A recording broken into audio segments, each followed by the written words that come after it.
Olá, quem for chegando na quarentena esotérica, vai dando um ok pra gente aí, vai dando um oi. Olá. Ok? Então vamos lá. Olha, esse tema de hoje, né, a questão da mecânica quântica, da física quântica, do salto quântico, é um tema assim muito em voga, né?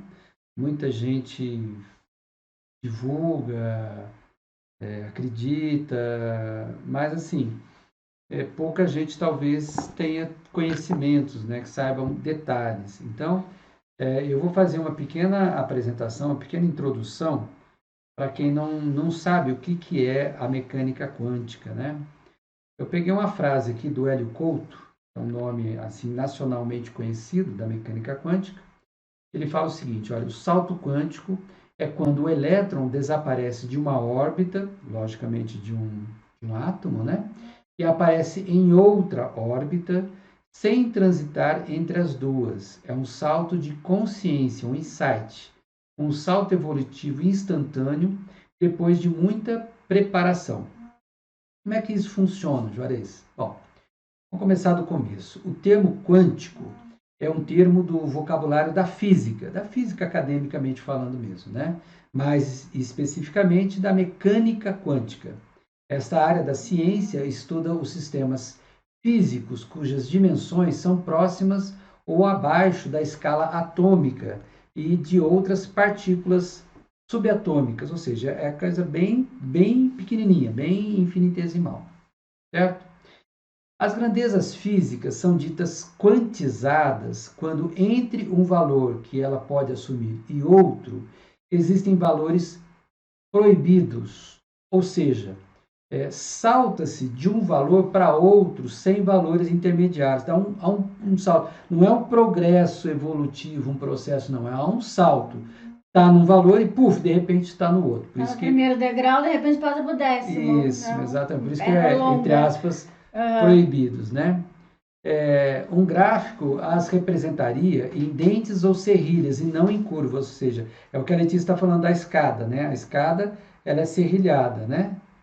Okay? Então é como se saltasse de um degrau para outro degrau, A diretamente. perna Não longa, é assim, lá em aquela cima. coisa, não é aquela coisa Que vai assim, né? subindo degrau por degrau. Isso. Não, ou sinuoso, né? Não é aquela Uhum. coisa curva, sinuosa, não. É Uhum. aquela coisa dentada, assim, sabe? Tuf, daqui, tuf, vai para lá, tá? Uhum. Um exemplo assim da grandeza de uma grandeza contínua, não quantizada, a fervura da água ou seu congelamento. Então, por exemplo, a água ela vai esquentando, então há um processo gradativo, né? Você Uhum. pode medir a temperatura, ela vai fazendo uma curva, né? Tanto para ferver quanto para congelar. Então, não é um processo quântico, né? É, Outro exemplo, né? A passagem de período ou série para outro período no período nos escola. Então você pega o ensino primário, lá o fundamental. Então há uma sequência normal, tá? Entre esse estudo. Ou seja, o conceito de quanta ou quantização traz consigo a ideia de algo não fluido, não natural ou não esperado. É diferente do que se espera da soma um mais um. O Uhum. mais um se espera que seja 2, né? Isso é o normal, tá? Então, vou dar outro exemplo. Para um elétron mudar de órbita em um átomo, é necessário que ocorra fortíssima pressão associada com alta temperatura ou então um forte campo magnético, eletromagnético, né? Então, seu movimento se acelera muito e o faz saltar de uma órbita atômica para outra órbita atômica. Aí sim é uma questão quântica. Ou Uhum. seja, existe uma pressão, existem forças, né, que ocorrem que faz o elétron, né, mudar de órbita atômica. Isso é o que ocorre no processo de fusão nuclear. Uhum. Fusão nuclear, gente, é o que acontece lá no Sol, por exemplo, né? Em átomos de trítio ou deutério no Sol se transformam em átomos de hélio. Mas essa transformação, ela não é estável. E ao voltar, então, ela é temporária e volta, né? Ao voltar às condições iniciais, os elétrons liberam a energia aquela energia de pressão, de temperatura, né? De magnetismo, usada para sua transformação na forma de fóton, ou luz, que a gente conhece luz. É assim que acontece no Sol. Tá? Esse é o processo que acontece no Sol. Então, a gente já tem, né, uma fonte prática de energia quântica, que é o Sol. Não é uma coisa só teórica, é uma coisa real que acontece. Ou seja, a quantização de algo ocorre pela forte presença de uma força estranha à realidade do objeto, que sem ela, né, continuaria estável em seu processo natural. A quantização não é algo natural. Não é algo natural, né? É como a passagem da condição de uma pessoa de solteira para casada. Não tem um processo, né? Solteiro virou casado. Ponto. Não teve nem um noivado aí no meio. Já passou. Mesmo que seja o noivado é tipo do namoro, né? A diferença é muito grande, né? Enquanto você está solteiro ou noivando, você está morando com o pai, com a mãe, você tem toda a rotina normal. A partir do momento que você casa, puf, muda tudo. Aí não tem mais pai, mãe para lavar roupa, fazer comida, para organizar a casa. Não, aí é o casal. Então, isso é uma mudança, né? Como se fosse uma mudança quântica na vida da pessoa. Isso ocorre na consciência também, consciência espiritual, que vai falar mais tarde, né? Com certeza. Em matemática, eu estou começando na parte bem racional, né? Porque o termo, ele pertence à física, academicamente falando, né? Então, falamos da física, agora nós vamos falar da matemática. Na matemática, gente, olha, existem os números reais, né? São os números reais que englobam todos os números conhecidos e coisa e tal. E Scipione del Ferro e Tartaglia, né, conceberam o conceito dos números complexos. Para a teoria dos números complexos, há que se considerar sempre que uma realidade ou objeto é composta por uma parte real e outra imaginária. Então, nós temos os números reais, né? Mas também temos os números imaginários. A própria matemática, ela exige para resolver alguns problemas matemáticos. Mesmo sendo exato. Né? Exatamente, mesmo sendo uma ciência natural, que é chamada ciência dura, né? Ciência exata. Tá? E conforme a teoria dos números complexos, tudo que existe, então, tem seu componente real e também o seu componente imaginário, que são ortogônicos, né? Ou seja, não são opostos, mas fazem entre si um ângulo de 90 graus. Então, agora é bom dar uma parada, né, e pensar um pouco nessa história. Então, todos os números, segundo a matemática, né, segundo o conceito dos números complexos, têm o seu componente real e o seu componente imaginário. E eles não são opostos, né? Alguém poderia pensar que é oposto, né? É que nem ciência e religião, né? Então, imaginário e real não é oposto, eles são ortogonais, eles fazem um ângulo de 90 graus entre si. E isso é importante, né? Por quê? Porque nós estamos habituados com conceitos maniqueístas dos opostos. A gente acha que é tudo oposto, né? Tudo contrário. O homem e a mulher são opostos, né? A luz e as trevas são opostos. Esse é o conceito maniqueísta. Um exemplo bem prático dessa suposta oposição é entre o açúcar e o sal, entre o doce e o salgado. Né? A gente pensa, né, de uma forma assim bem superficial e rápida que são opostos. É como se uma coisa está muito salgada, você põe açúcar e fosse equilibrar, ou uma coisa está muito doce, você põe um pouco de sal. Mas não é assim. Não é assim que funciona. Está salgado, põe açúcar, não é assim. Oi, Arsênio, tudo bem? Olá, seja bem-vindo. Beijo pra Zé Linda, Cláudia Carvalho, tudo bem? Tá certo? Então, não é assim. Olha, ficou bem claro e evidente aí essa questão do eixo ortogonal, né? Conforme a teoria dos números complexos, a interação inevitável entre a parte real e a parte imaginária de um número resulta em um vetor complexo, né? Então, nós temos aqui o real, os números reais, o imaginário, e eles formam um vetor. Eles interagem entre si, essas duas forças, e vai gerar uma terceira força, que é, aí sim, o número complexo. Aí sim, que é a realidade, que é a verdade.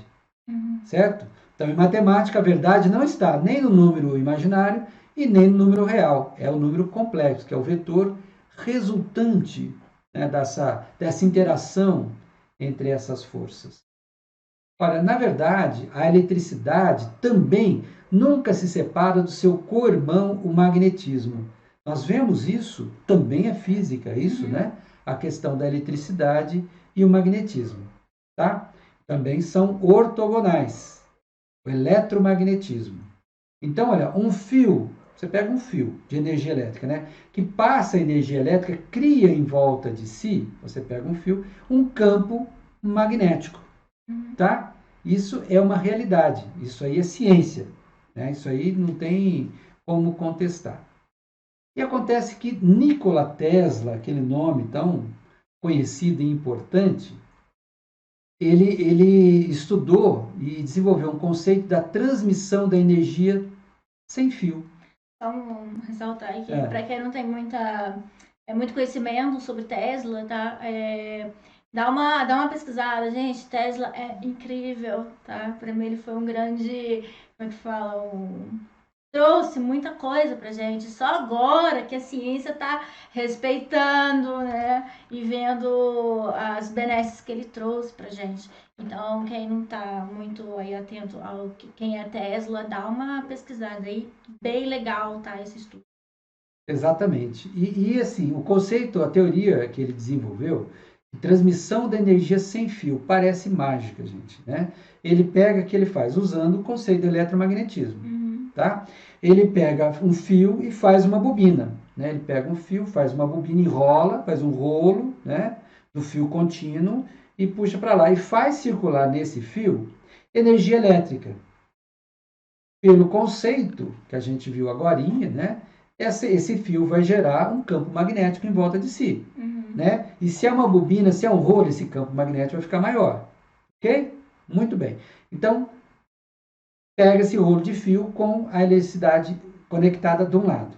Aí você faz outro rolo de fio igualzinho, só que você põe do outro lado, um perto do outro, assim, um de frente para o outro, tá? Desligado de nada, desligado de nada. O que vai acontecer? Esse rolo de fio vai apresentar nas duas pontas eletricidade. É como se a eletricidade daquele primeiro rolo passasse para o segundo rolo, sem fio, através do eletromagnetismo. Ok? Então isso nos dá um pouco a ideia, né, de como se fosse um salto quântico, uma transferência, né, absurda, mágica. Mas isso é bem simples e explicado. É ciência pela mágica. Física. Ah, Jorisma, onde que tem isso? Todos os motores funcionam assim. Em todos os motores que nós temos. Aquele tipo controle remoto também, mais ou menos assim? Não. O ventilador funciona assim. Tá? Tem que ter fio, tem que ter bobina. Né? Tá. Então tem que ter motor. Isso aí é uma coisa de motor. Tá? Funciona assim. Tá? Essa a ideia. Isso já entra bem a mecânica, né? Ah, sim. Isso é bem ciência, gente. Isso aí é bem tranquilo, tá? Na área da psicologia revolucionária, da expansão da consciência, podemos correlacionar esses eixos ortogonais, tá, com o ter e o estar. Sendo então que o vetor resultante para o salto quântico a gente pode relacionar com o ser, né? Então nós temos o ter e o estar. E o vetor resultante seria o ser. Então, a gente vê muitos textos falando disso, né? A diferença entre ter uma coisa, entre estar uma coisa e entre ser de fato uma coisa, né? A gente pode ter um conhecimento, né? A gente pode estar fazendo um curso, estudando alguma coisa, mas ser aquele conhecimento, né? Ter aquele conhecimento dentro de si, vivenciar, é bem diferente. Na maçonaria a gente fala muito isso, né? É a diferença entre você estar na maçonaria e você ser maçom. Ter uma carteirinha de maçom ou ser um verdadeiro maçom. Tá? Então, essa também é a diferença. Então, assim, eu estou abrindo para vocês verem, né, que esse conceito de eixo ortogonal, ele vem desde a física e funciona até no plano psíquico, nos relacionamentos. Ok? Então tá. Nós fizemos essa relação. Vamos agora partir para a astrologia. Né? A astrologia nós vamos ver duas abordagens. Primeiro, usando 3 planetas. Então, vamos usar, além do setenário, usou aqueles outros 3 planetas, que é Uranus, Netuno e Plutão. Uranus, olha, é um planeta tipicamente elétrico. Né? Ele é agitado, nervoso e tecnológico. Tecnológico, total. Uranus é aquele do sabe? Bate-staca, daquela coisa bem, né? Técnica, né? Podemos correlacioná-lo sem medo de engano com a eletricidade ou com os números reais. Uranus. Uranus é o planeta do amor fraterno. Olha, agora nós vamos pegando, nós falamos da parte técnica, científica do Uranus, agora vamos ver no relacionamento, tá? Uranus é o amor fraterno, de fraternidade. A capacidade que temos de sermos felizes somente se todos os nossos fraternos também estão felizes. Então ele tem a ver com o relacionamento social, com o grupo de amizades que a gente tem. É um planeta de envolvimento em ideias coletivas, né? E de abnegação absoluta do diferencial individual, da ação em prol do grupo, sem egoísmo de forma alguma. Então é aquele que levanta a bandeira. O Uranus é aquele que levanta a bandeira. Tá certo? É aquele que vamos lá lutar por uma ideia de um grupo, né? De um sindicato, né? De um grupo de pessoas que tem um interesse. Bom, alguém tem que ter essa atitude, né? Exatamente. Então, Uranus está relacionado com esse tipo de ação. Tá? Netuno. Netuno é um planeta tipicamente do imaginário, como nós falamos, os números lá complexos. Ele é bem, né, imaginário, relacionado com as sensações, né, do poderoso e influente subjetivo, apesar de não estar claro, não ser tangível. O subjetivo está presente na nossa vida de um modo geral.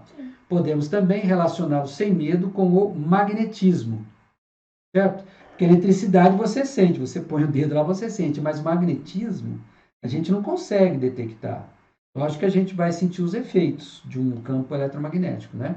Mas a gente pode estar dentro de um campo magnético e a gente não percebe isso. Eu lembrei da cena que uma vez eu enfiei um garfo na tomada, tirei as duas coisinhas daqui e deixei um garfo assim. E aí fui enfiei. Gente, eu tinha 2 anos de idade ou menos. Mas eu lembro porque eu fiquei grudada na parede lá com o garfo assim. Então, realmente, a eletricidade existe. É perceptível, né? Evidente. O Netuno é o planeta do amor passivo. Né? O Urano, nós vimos que ele é ativo em termos de coletividade. O Netuno ele é passivo, ele é interno, né? Da aceitação absoluta do ser amado. Né? De saber que se é amado e que o melhor amor do mundo sempre lhe será oferecido. Então, é a fé. Né? O Netuno é a fé. Seja da forma que for, vai ser oferecido. Por isso é o planeta da fé absoluta e da entrega a esse amor incondicional.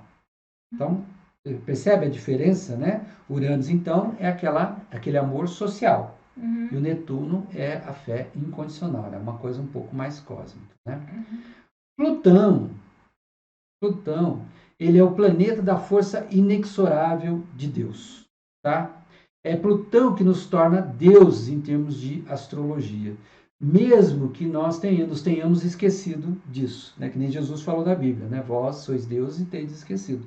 Então, Plutão é a nossa porção divina, gente. Tem gente que tem medo de Plutão, não gosta, é terrível, né? Mas é a nossa porção divina, que nós nos afastamos, nós nos distanciamos dele. Né? Ele é o Senhor da vida e da morte na astrologia. Da alquimia e da transformação. Então já começa a entender essa ideia do salto quântico relacionado com a astrologia. Ele é o vulcão, né?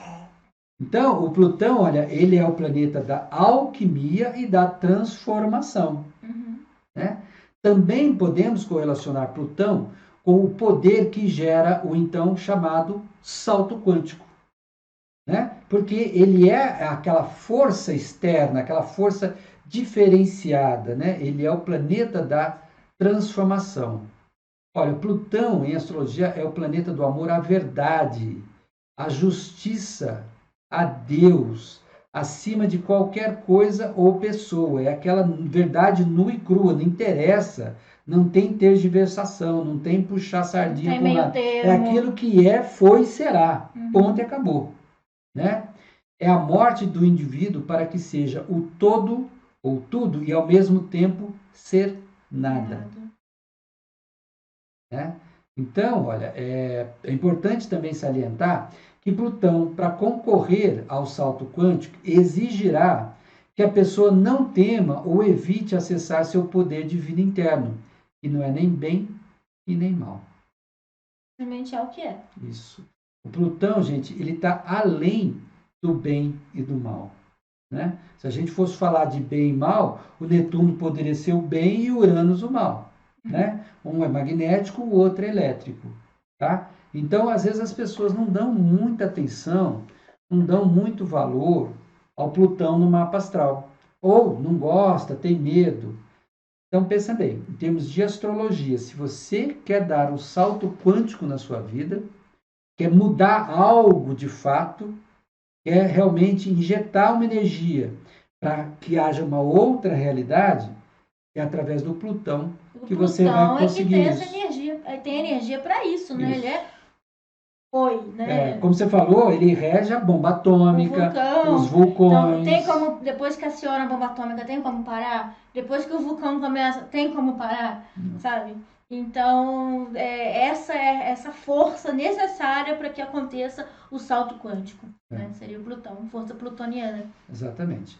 Sendo que a bomba atômica, ela é fissão nuclear, é um processo exatamente o contrário da fusão nuclear.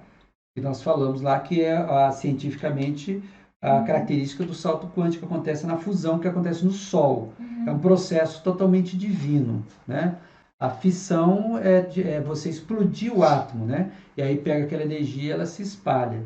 Sendo que o Plutão, como ele é divino, então ele está relacionado astrologicamente com a bomba atômica, sem dúvida. Mas esotericamente, espiritualmente, o Plutão está muito mais relacionado com a fusão nuclear, aquilo que acontece no Sol. Tanto assim né, que Plutão ele é escuro, ele é oculto, né, porque ele está mais longe do Sol, então ele não tem luz, então ele é considerado o planeta da escuridão, o Plutão. Tá? E o Sol, quando ele é muito grande, o nosso Sol aqui, ele é, se não me engano, de quinta grandeza. É um Sol amarelo, é um Sol pequeno e, entre aspas, fraco, vamos dizer assim. Existem estrelas, existem sóis extremamente grandes, extremamente poderosos, imensos, né? E o que acontece? Essa fusão vai acontecendo, quanto maior a massa, maior a força gravitacional. Então, em termos de astronomia, que é ciência, né? O Sol grande, ele vai se colapsando dentro de si mesmo, ele vai se fundindo, vai se fundindo, vai se fundindo, até ele explodir numa supernova. Tá? Aquela explosão. Olha a força, imagina a força que isso gera. E essa força, o que geralmente faz? Né? Essa força, ela explode, e muitas vezes essa explosão tem essa força tão grande que gera um colapso tão grande que resulta num buraco negro no meio da supernova. Então sai muita coisa de luz na supernova. Né? O que é uma supernova? É como se fosse uma explosão com a força de milhões, bilhões de estrelas. Tá? E no centro fica um buraco negro. O que é esse buraco negro? É um ponto de massa estelar, é como se fosse um Sol de fusão nuclear tão intenso que nem o fóton consegue escapar. Nem o fóton consegue escapar. Então, por que eu estou explicando isso? Que um buraco negro é a mesma coisa que uma estrela ou que um Sol, só que muito mais potencializado. E o buraco negro tem associação direta com o planeta Plutão. Tá? E até em fantasia, né, em ficção científica, os buracos negros, eles são conceituados como portais dimensionais. Saltos. Isso, que promove esse salto quântico entre mundos, entre realidades diferentes. Entra aqui e sai lá, então você deu um salto.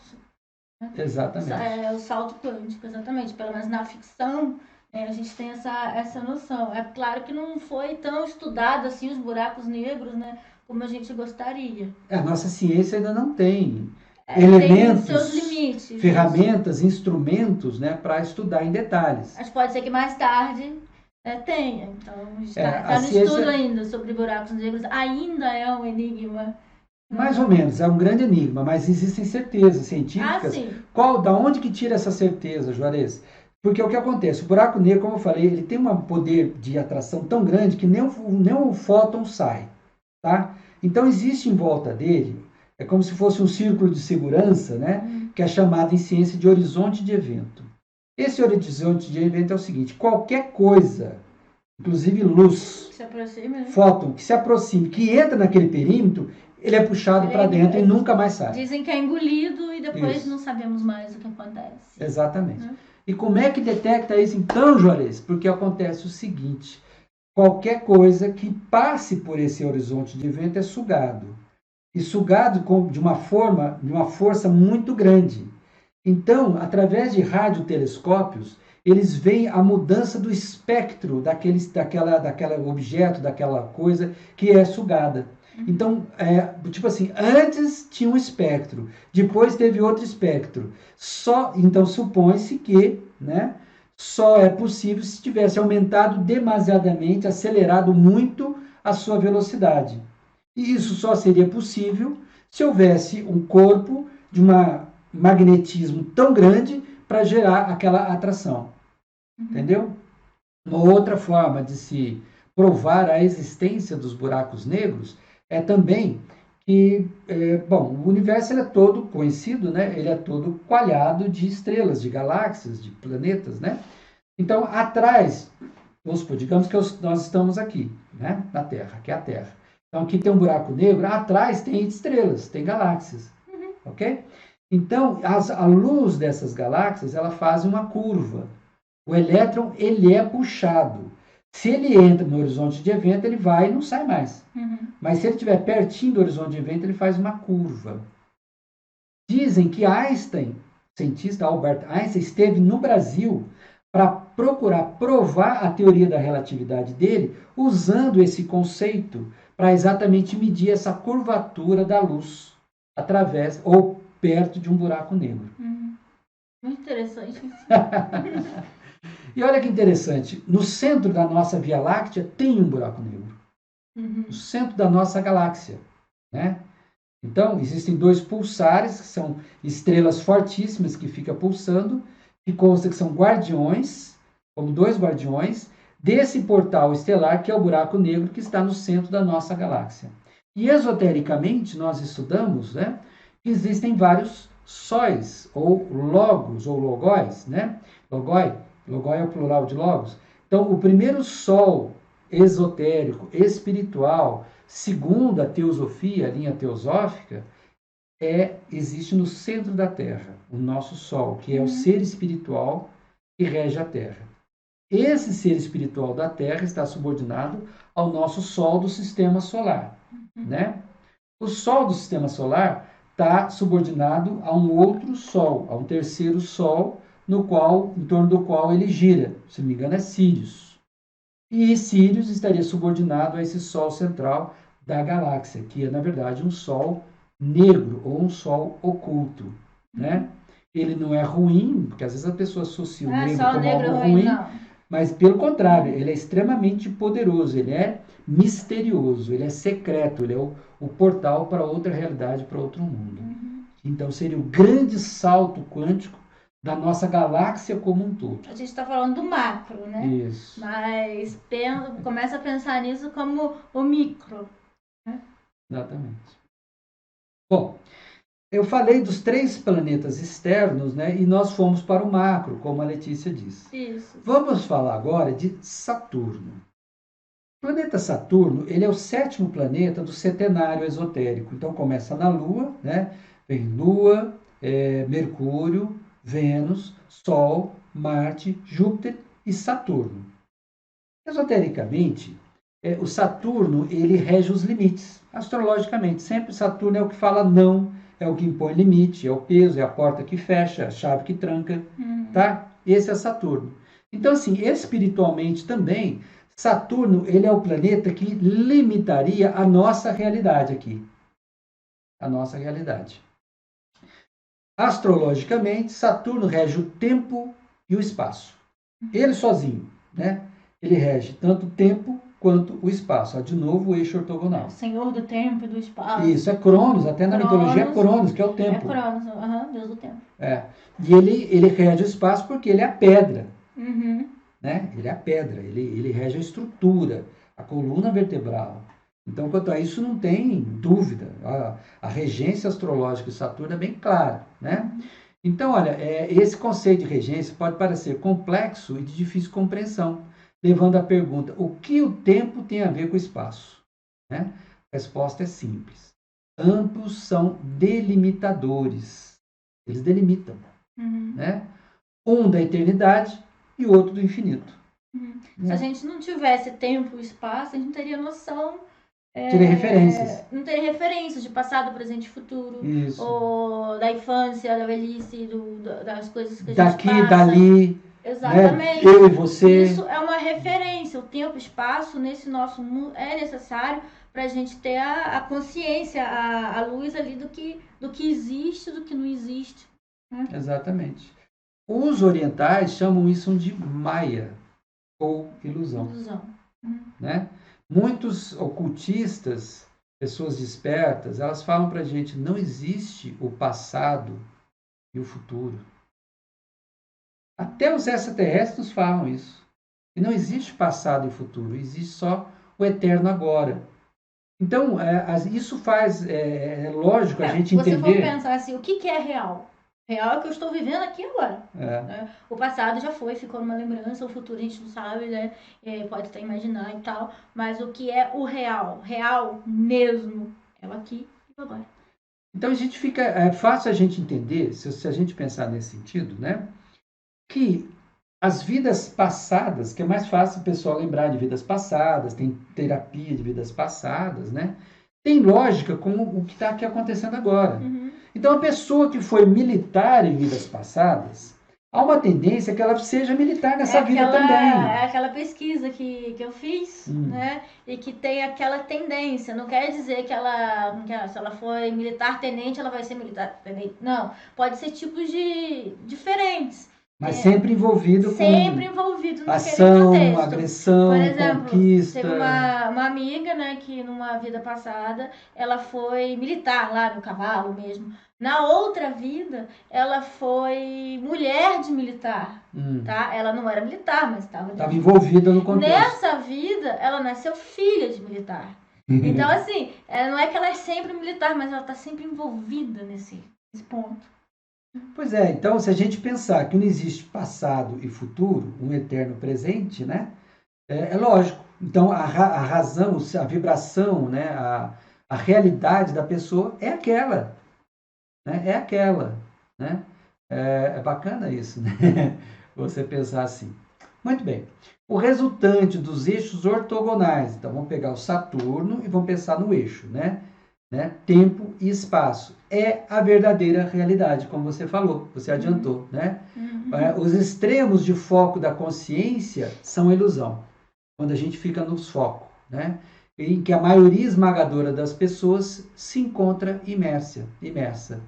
Tá? Muitas pessoas vivem no passado.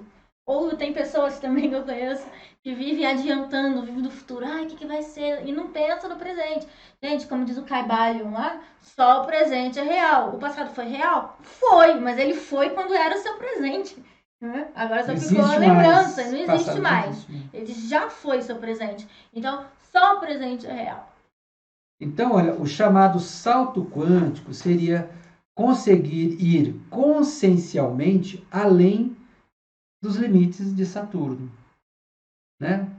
Se estamos pensando em algo que não seja a realidade do aqui e agora, estamos na ilusão.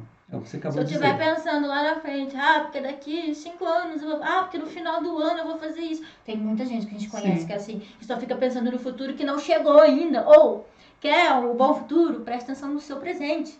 Tá? Senão você fica pensando no futuro, e você nunca vai estar no presente, você sempre vai estar no futuro. Quando esse futuro chegar e for o seu presente, você já vai estar lá na frente. Então, calma, tá com pressa. Eu costumo brincar, né? E falar assim pra pessoa, tá com pressa de morrer, né? Porque eu não aguento isso. E tem gente que não, no meu passado eu fiz isso. É legal lembrar do passado, contar a história, mas não viver lá. Viver aqui e agora. Isso se chama consciência. Pelo menos pra mim, se chama consciência. Então, se a pessoa também fica pensando em coisas, né? O carro, a casa, né? O emprego, o dinheiro no banco, sabe? Ela está presa, ela está na inconsciência. Uhum. Tá? Aquela hora que a gente eu quero, sei lá, eu quero carro, ou vou comprar algo. Tá, mas não viver, né, atrelado àquilo. Então, assim, tem limites, né? Tudo tem seu limite. Tem gente que fica realmente aficionada no passado ou aficionada no futuro, que nem sabe se vai existir. Entende? Então, assim, calma. Eu vou cometer aqui uma inconfidência. Isso me lembra as técnicas simples que o seu mestre te ensinou no sonho, que era para olhar para a mão. Coisa simples. Pra mão. Assim. Quando você faz isso, você está aqui.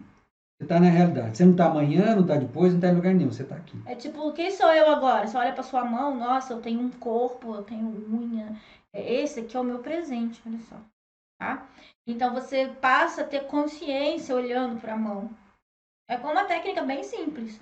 Aí senão você fica viajando, tem gente que viaja, né? Viaja no passado, viaja não sei o que, viaja. Volta pro presente. Aí você olha na mão, tipo, não, isso aqui sou eu, ó. Eu tenho um corpo. Eu tenho, sabe? Então é uma técnica simples de você voltar à realidade, tá? Isso é muito difícil. Experimenta pra você ver. Não é fácil. Teve um místico muito poderoso e que marcou a história, o russo Georgy Ivanovich Gurdjieff. Ele foi o criador do oitavo caminho, acho que fala, oitavo caminho, né? O pessoal do Enneagrama vai conhecer, vai lembrar bem, que dizem que ele fazia o seguinte, no grupo dele, que seguia ele, então o que eles faziam? Eles iam trabalhar na terra. Então a determinação era, olha, você vai dar a enxadada, dá a enxadada, esteja concentrado na enxada, naquilo que você está fazendo. Não fica viajando na maionese, pensando na morte da Aí videira. depois, dá uma enxadada no próprio pé, e aí reclama, né? Eu cortei meu pé. Mas por quê? Porque não estava consciente do que estava fazendo. É por isso, né, que a gente esquece muita coisa. Sim. Às vezes, né, o Juarez esquece o óculos.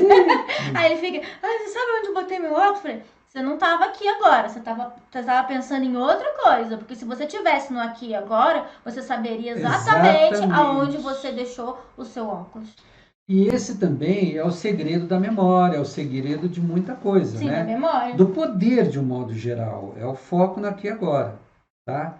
Então, esse Gurdjieff, ele tinha uma técnica com o grupo dele. Eles estavam lá capinando, plantando, fazendo coisas práticas da vida, né? E ficava um responsável para tocar um sininho.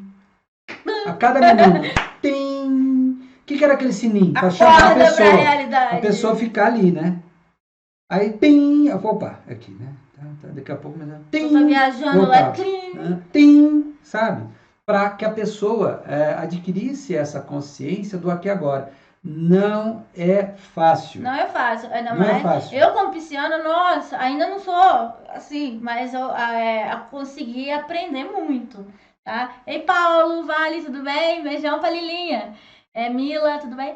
Então, essa coisa de o pisciano, ele viaja muito. É da natureza pisciana também. Ele tem uma criatividade que os outros não têm, né? Então, assim, mas para você ver o aqui e agora e o prestar atenção. Então, eu aprendi a domar um pouco de mim. Não consigo 100%, acho que ninguém consegue 100%. Nada disso. Consegue. Isso aí é uma questão de treinamento. Mas vai, ó. Questão de determinação, né? Não é fácil. Não é fácil, assim, tá? Se fosse tão fácil, você não esqueceria seu óculos e eu esqueceria meu chinelo. Aqui em casa é assim, um esquece o óculos, o outro esquece o chinelo. Gente, então, tanto tempo quanto espaço nos parecem, dentro da nossa consciência limitada, infinitos, né? O tempo parece infinito, o espaço parece infinito, ou seja, parece uma coisa que a gente não dá conta de enfrentar, mas é possível. O salto quântico pessoal, então, seria focar a consciência no aqui e agora. Essa é a chave que foi passada para a gente. E não é o Juarez que está falando ou que está trazendo uma coisa nova. Não, Gurdjieff já dizia isso lá atrás, né?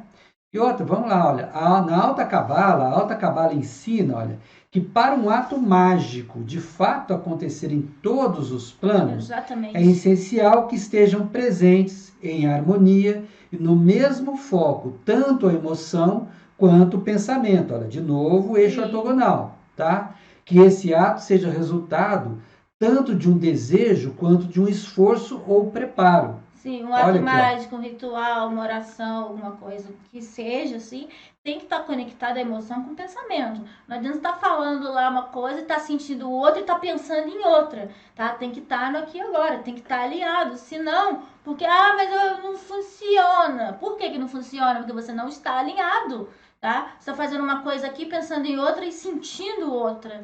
E por isso que as coisas não dão certo. Se a gente está dividido, gente, nós não somos uno, né?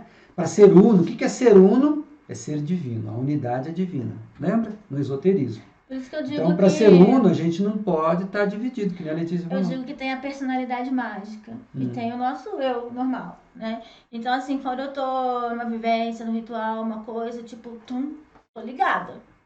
E eu, Letícia, no dia a dia, eu tô desligada, pisciando desligado, criando coisa. Eu tô cozinhando aqui, pensando na coisa que eu vou escrever. Então, tá, a gente dispersa. É natural, né? Como ser humano, a gente dispersar. Só que se eu tiver dentro de uma coisa séria ali, eu vou focar e vou alinhar. Porque senão a coisa não adianta fazer nada. Fica só um teatro, sei lá o quê, né? Então, assim, você tem que alinhar. Se a coisa, você quer que a coisa funcione, deve alinhar suas emoções com o seu pensamento e o seu eu presente ali, o aqui e agora. A vida comum nossa nos tira dessa concentração. Tira. Né? Constantemente. É um barulho na rua que te chama atenção, é uma conta para pagar, né? Amanhã depois, é uma lembrança de um parente, de uma coisa assim, né? Então, tira, desconcentra, a gente espairece, é muito difícil. Mas, para que uma lâmpada acenda, é necessário o concurso dos dois polos, o positivo e o negativo de energia, ao mesmo tempo. Né? Para que exista uma órbita planetária, é essencial que existam em harmonia tanto a força centrífuga quanto a centrípeta. Então, assim, nós temos exemplos reais e concretos, né, na nossa vida prática, no sol, na lâmpada, de que funciona a coisa. A questão é que a gente tem que treinar. E se a gente treinar com afinco, né, essa coisa de estar aqui e agora, aqui e agora, aqui e agora, talvez a gente consiga despertar a consciência. Ir além dos limites do Saturno, do tempo e do espaço. Essa técnica da mão, né, para quem está começando, né, ou até quem não está começando, mas tipo, separa, olha, tipo, ó, tô aqui nesse corpo aqui agora, nessa sala, fazendo uma live, tá? Então isso foca. A mão, a minha forma, foi o jeito que eu aprendi. Cada um tem a sua forma, né? Mas serve como um exemplo. Então, gente, vamos treinar isso, né? Às vezes a gente fica preocupado, nossa, mas quando que essa pandemia vai acabar? Já fica lá na frente, né? Vive a pandemia aqui agora, faça o que vai acontecer? Agora. Será que eu vou ficar doente? Tá com pressa de morrer? Eu falo isso, nossa, tem horas que eu fico bem brava, assim, aí eu falo assim, a pessoa, não, porque lá daqui, 5 anos eu vou fazer... Tá com pressa de morrer? Viva cada dia e construa, porque quando você chegar o seu presente daqui 5 anos, né, que é o futuro, o seu presente será próspero. Vamos ver ali o que o Fabiano está falando. Parabéns, professor Juarez, suas sínteses são extremamente fundamentadas. A gente procura fundamentar mesmo, né? A diferença entre estar e ser é fantástica em qualquer âmbito da vida, com certeza. Fraterno abraço, beijão, queridos. Essa é da Regina. Lê lá para nós, o que o Fabiano comenta mais. Existe uma... Ser sem óculos. É que tem a câmera no meio do caminho. Regina Maria mandou um beijão, queridos. Fabiano, existe uma correlação do 7º planeta, responsável pelo tempo e espaço. O número 7, na numerologia, a perdição, número de Deus. Poderia dissertar sua visão com relação a isso? Corrigindo a perfeição, número de Deus. Ah, tá. Então, sim, né? É o grande, o Saturno, ele é o grande desafio, né? É como se fosse a esfinge para a nossa humanidade aqui do planeta. É o grande limite. Então, se a gente conseguir entender esse limite e transcender, aí a gente tem o poder, o controle. É igual o arcano 7 do tarô, que é um homem numa biga controlando lá um cavalo branco e um preto, o tempo e o espaço, o certo e o errado, o feminino e o masculino, né? O bem e o mal, a luz e as trevas. Só cuidado com esse cavalo aí, descontrolar você ir um pro lado, outro pro outro, você ficar no meio puxando lá. A maioria das pessoas fica no meio, né? Fica sofrendo, né? Como a Letícia falou, muita gente fica no passado, outros no futuro, outros no local, outros presos a uma coisa, a um bem, a uma emoção, a um sentimento, né? E o segredo é o centro. Acontece muito também, né? Vamos supor, esperar um dia, sei lá, um dia de apresentação, ou um casamento, uma coisa importante, assim. E aí um evento. Aí a pessoa fica lá, eu quero que chegue aquele dia, toda animada, aquele dia. Quando chega o dia, então, deguste o seu momento. Aí não, chegou o dia, em vez de degustar o presente que tanto quis, não, vai pro próximo evento. Não, esquece o próximo evento, você esperou tanto aquilo ali, deguste o seu presente, o seu aqui e agora. Tem coisa mais maravilhosa do que isso? Existe uma outra simbologia do 7 muito interessante também, que é o cubo, né? O cubo, ele tem 6 lados, concorda? É o lado de cima, o lado de baixo, o lado esquerdo, o lado direito, o lado da frente e o lado de trás. Mas o lado mais importante é o lado de dentro. É o centro, tá? É o segredo do 7, é o centro, né? Ou o segredo do 3, do ortogonal, é aquela que está em cima, é o vetor resultante, né? Aquele que tem uma consciência transcendente, além do tempo e do espaço. É a grande realidade, certo? Então, essa é a simbologia que eu vejo bastante relacionada mesmo, de uma forma assim que a gente viu de vários ângulos, mas a verdade é uma só, a realidade é uma só, independente do contexto que a gente veja, que a gente estude e que a gente aplique. Então, cabe a nós, né, procurar viver o aqui e agora. Isso é vários ensinamentos ensinam isso, tá? Isso, com a gente conseguir, a gente consegue transcender o mistério. É como se fosse o que a esfinge faz: decifra-me ou devoro-te. Então, todos nós que estamos presos nessa limitação de tempo e de espaço, nós estamos sendo devorados pelo segredo de Saturno. Tá? E para não sermos devorados, a gente tem que viver o aqui e agora, que nem a Letícia bem falou. Principalmente nos atos mágicos, né, nos rituais, é muito importante. Se a gente quer que funcione, que aquilo realmente... Não adianta fazer Ave Maria cheia de graça e pensando, fazer como se fosse um boneco falante. Não vai fazer nada, então. Não vai resolver nada. Absolutamente nada. Ao passo que se a gente fizer uma coisa assim, ó, inteiro, aí aquela coisa funciona. Sim, o poder do pensamento também é incrível. Então, se você está centrado, nossa, você tem realmente o poder do pensamento. Você pode criar se você estiver centrado. Exatamente. Gente, hoje era isso que nós gostaríamos de compartilhar com vocês. Agradeço muito a atenção. Eu espero que eu tenha conseguido transmitir, né? E que isso sirva para todos nós, né? Que darmos o tal salto quântico. Exatamente, sirva para seria a consciência, né? A consciência mais expandida. É a expansão da consciência e o despertar da consciência, né? Na verdade, se a gente conseguir dar esse salto quântico além de Saturno, é o despertar da consciência. Aí nós vamos saber todas as nossas vidas passadas, o que tem para o futuro, a verdade. Sabe qual é o caminho? O presente. Então, que isso sirva para todos nós e que amanhã, depois, um dia, nós todos consigamos despertar, dar esse salto quântico juntos, né? Ou cada um no seu momento, nos encontrarmos numa grande realidade. Cada um tem o seu grau de evolução também, né? Mas vamos focar, vamos ter essa consciência. É isso que as pessoas falam, tenha consciência. Ter consciência daquilo, do momento dali, o que você está fazendo. Isso é consciência. Tá ok, gente? Se a gente estudar mais, a gente vai entender que essa ilusão, às vezes até o que nos move aqui, nós estamos presos ao passado. É resultado de algum trauma, de algum medo, de uma ansiedade, de um condicionamento. Então, às vezes a gente pensa que está presente, mas esse presente está condicionado ainda, não está inteiro, está fracionado. Igual a Letícia falou. Ou você pode estar preso ao futuro, que nem existe ainda. Igual a Letícia falou, às vezes a cabeça sua está aqui, né? Mas será que o seu coração está aqui? Será que o seu corpo está aqui? Né? Então, às vezes é tipo um zumbi, né? O corpo está lá, mas o resto não está. Então é que nem a questão do cubo, né? Nós temos 6 lados, né? E o centro é o que importa. Então, é esse trabalho que a gente tem que fazer. Vamos refletir, vamos meditar sobre isso e exercitar diariamente, a todo instante, porque dá resultado. Eu digo que dá resultado, que já aconteceu. De à noite eu estar dormindo, né? No sonho eu saco, eu estou sonhando. Aí eu saio, eu vou, resolvo voar, porque do sonho dá pra gente voar. Cutuquei quem estava do lado, nós estamos sonhando e tal. Aí dá para você criar a realidade que você quer. Já aconteceu, ir para onde você quiser. Eu fiquei meu lado revoltado, né? De eu acordar no sonho, e falar, eu tô sonhando, que merda, eu quero voltar, esse sonho tá muito ruim.